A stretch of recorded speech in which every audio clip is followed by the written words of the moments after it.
Namaste and Jai Sri Krishna to all of you. May Lord Krishna bless you all in all areas of your life, in your health, wealth, finances, spiritual life, and any area of your life. This is part 2 of, all about Hinduism. Today we'll be talking about a little bit of history. Please comment, please subscribe, feel free to ask about anything you want. One thing you got to realize that Hinduism is a religion of the Hindus. The name Hindu itself was given to us when India was under the control of the Mughal Muslim Empire. We were actually called Aryas. Right? For example, Aryas means the noble people.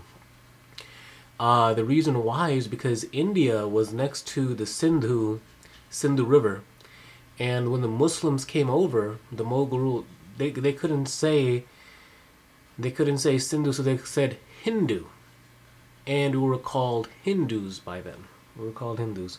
Our correct names are Aryas. Aryas means nobles. When they got to realize, there's a story in the Mahabharata, and when Dushyant and Shakuntala were, king and queen, and India itself was called Aryavrat. Aryavrat was the ancient name of India. They had a noble same named Bharat, King Bharat. King Bharat was very noble. He had 10 sons, and all 10 of them were worthless. They were nothing. It is in the Mahabharata. Dushyant and Shakuntala had King Bharat, and Bharat had 10 sons, and all 10 of them were worthless. Worthless. They were greedy. They were evil. They didn't have love for the community or the people or its places. They didn't have any self-pride. They only had pride and power and money, and they were very money and power hungry. King Bharat had a secretary, and his secretary's name was Shantanu. So time came, and who will get the kingdom of Hastinapur? Automatically he gave it to Shantanu because he was worthy of being king. And he was so noble and he was so wise that the entire name of Aryavart became Bharatvarsh, which is now modern day India. So there is evidence that we are originally called Aryas. Now what they've got to realize is that this is a religion that we don't have a founder. For example, Buddhism has Buddha, Confucianism has, Lord Confucius, Christianity has, Jesus, whom I bow down to consistently. Islam has Muhammad, who was also a great yogi in our Vedic texts. I mean, their dates are fixed. But no such date can be fixed for Hinduism. Hinduism is not born of the teachings of particular prophets. We do not have a prophet, but we do have, it is eternal. Hinduism has no beginning, no middle, no end. One thing you got to realize is that according to our Vedas, during the beginning of creation, the 4 eternal sages, Agni, Vayu, Adi, Tankira, they are born again. And they create the Rig Ved, Sham Ved, Yajur Ved, Athar Ved. Rig Ved is the knowledge of God and soul.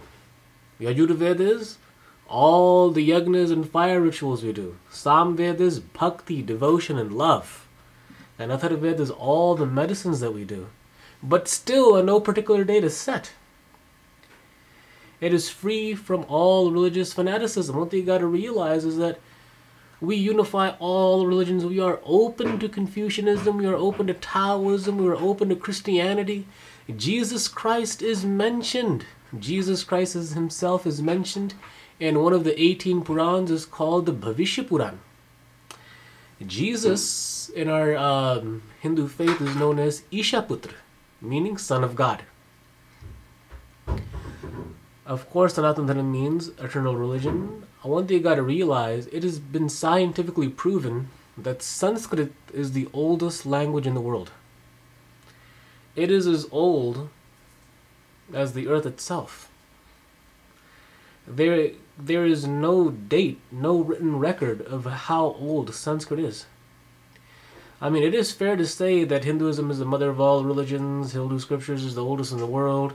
Sanatana Dharam is also called Vedic Dharam, not only because it is eternal, but also because it is protected by God, and because it can make us eternal, because we follow the basic, the most original. But one thing you got to realize is that we do not discriminate against any religion. We welcome all religions. I study Lao Tzu, I study Buddhism. I myself personally, I go to Jewish synagogue every once in a while, and they open me with welcome arms. We have a very good discussion. They come to us, we come to them. It's very, very open. Now, what they got to realize is that Vedic Dharam means the religion of the Vedas. The Vedas are founded scriptures of Hinduism, as I explained. The four eternal sages, Agni, Vayu, Adi, Dangita. Now, one thing you got to realize about these four eternal sages is that in every creation, they are created again. Four new noble people will become Agni, Vayu, Adi, Dangita in their next life to create the Vedas. It is a very honorable position to God to put them in. And the Vedas are followed by Upanishads, which are, the branches of the Vedas. There are 11 Upanishads, there are 6 Shastras. Regards our spiritual experiences as the highest authority. One thing you got to realize is that, once again, I said it 1,000 times, the priceless truths that have been discovered by the Hindu rishis and sages through millennia constitute the glory of Hinduism. Not only the glory of Hinduism, but it preaches the same thing over and over and over and over again, which I'm a big fan of, which is humanity. Humanity. The 4 Vedas, 6 Shastras, the 11 Upanishads, the Manusmriti, Mahabharata, all the religions in the world. And yes, in the background, walking around, doing some housework is my beautiful mother. May God bless her. It is humanity. Humanity is the very, very basic foundation of all religions. Please comment, please subscribe. Feel free to ask me as many questions as you want.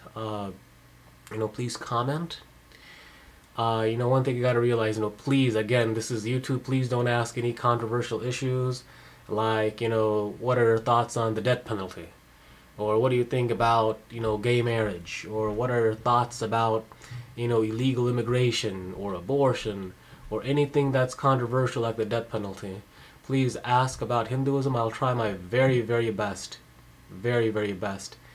to answer all your questions. I'd like to end my message here.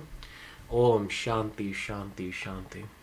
May Lord Krishna bless you all in all areas of your life, in your health, wealth, finances.